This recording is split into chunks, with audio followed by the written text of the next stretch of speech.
Well, France has been preoccupied not only with presidential elections. I want our producers to feature a cartoon from Charlie Hebdo from last edition about gay pogroms in Chechnya, where they actually ridicule anti-gay policies of Chechen leader Kadyrov in a traditional, very harsh way for the. Charlie Hebdo's typically controversial style, but this is causing a real storm in Russia. Russian media are apparently talking about it a great deal, and it could have implications for Russian relations with France? Possibly, but we wanted to keep focus on this story, and Hromadske has been featuring this story for many times on gay pogroms in Chechnya. And another news from last week, a number of activists were detained when they tried to deliver 2 million signatures of appeal to Russian general prosecutor to start investigating gay pogroms in Chechnya. We have a couple of photos of those activists who tried to deliver those signatures but were arrested by police, saying that basically it's illegal protest just delivering those signatures. It all says a lot about that identity issues in the region are part of the conflict, part of the ongoing conflict between Russia and Ukraine as well. Ukraine has just finished with Eurovision, which is great song contest. Some say, but also important event for LGBT community all around Europe. In Ukraine, officials try to disposition themselves from Russia, saying, adopting this very creative and progressive motto, celebrating diversity. But they even tried to paint this arc, which I think is a bit of even trolling. The arc was Soviet installed, a symbol of friendship between Russia and Ukraine, and authorities tried to paint it in rainbow colors, but unfortunately, far-right protesters prevented from finishing. It seems to me the question here is the glass half empty or is the glass half full? A lot of people I've spoken to, when I said what a tragedy that they weren't able to finish it, replied by saying, but what a success that they were able to paint more than half the arch in rainbow colors in a country that has as many problems with homophobia as Ukraine, and where Pride marches there's only been one in the center of Kyiv, and it was under massive police protection. I mean, some people are seeing... Another Pride is coming. And before we go into our guest, I want to show this video, a viral video that our guest actually made of this arc of diversity. He actually, I think it got some kind of 6,000 views on YouTube, on Facebook. And he, Zoryan Kiz is a well-known Ukrainian LGBT activist, and he mocked the arc as some kind of a gay propaganda. Obviously, it was irony and sarcasm, but he just shows how you can protect yourself from turning into gay. And I want to turn to Zoryan, who's in studio with us. Thank you so much for joining us. I totally understand, and as a queer person as well, the whole irony behind this arc. On one point, this is something unimaginable to see such a statement in Ukrainian capital just 3 years ago. At the same point, it's not finished. Authorities are so scared to even say the word LGBT. So some activists say that this whole campaign behind Eurovision and diversity was a bit shallow. Would you agree with that? Well, thank you for having me, and I think that the arch of diversity, unfinished and already starting to peel off, and and it's just the front side. It's a perfect metaphor of how changes and reforms are going on in Ukraine. It's usually something to cover up the actual thing, the actual situation in Ukraine, and the whole slogan of Eurovision, Celebrate Diversity, is also very illustrative to me, because celebrate or celebration is a short period of time when people are happy, they perform some kind of rituals they might not understand, and then after the celebration you come back to the real life, which is not that happy, which is grey, which still has the issues that you were trying to forget while celebrating. Well, it was a bit mixed message. If you look into the campaign, Celebrate Diversity, mainly, it was my impression, but a lot of people shared as well, that celebrating diversity of male, white, body-abled, and cisgender people. Yeah, And it's fine absolutely. probably to be gay as long as you don't showcast it, which probably Right. was the biggest cringing moment of the whole campaign. Isn't it Yeah. right? But would you agree that the whole Eurovision helped in any way civil rights battle inside Ukraine by even showcasing the problem, by allowing us to go on air and talk about it, by allowing you to reach out to your allies abroad? Yeah, well, absolutely.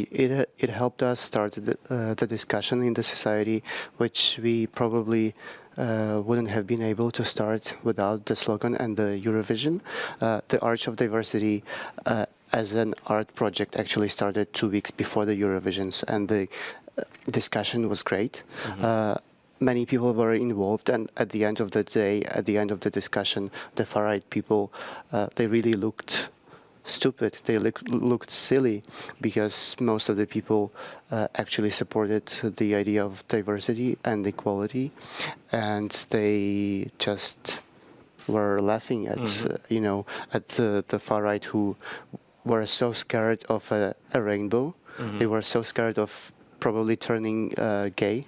And we even had a joke that if the arch is at some point finished, there is a magic explosion and everyone in Kyiv becomes gay. A magic portal towards Yeah, progress. You just like absolutely. go through it and everything is fine on the other side. Right. I know that you're also an active participator and you're part of the board for Kyiv Pride. And I saw that you launched, guys, a crowdfunding campaign tied to Yes. Eurovision. Was it success for you to reach out to foreign allies, to Eurovision guests, try to kind of involved into very local matter of civil rights battle in Ukraine? Well, that was what is actually what is striking me and what is upsetting me, because our fundraising campaign wasn't as successful as we expected it to be. There were really thousands of gay people in the city, and no one would deny it. But for some reason, there was not so much connection between the celebration again, between the happy Eurovision gay crowd and local issues. Our target was to raise $10,000, which I think is not a huge money for thousands of people traveling to Kyiv. And they're not necessarily poor people. Absolutely, and even if each of them donated a cost of one drink to the campaign, we would raise much more than the target was. We were only able to raise less than $3,000 within 11 days, which is still not bad. Maybe, is it an online campaign? Yes. So is it still ongoing? Yes, absolutely. It's ongoing. The Pride March is this year's Pride March is taking place on June 18. So we still have some time. Not much, but we still have. I know that there is some activists shared concern that because a Pride event is so close, but there was lack of communication between you and the authorities.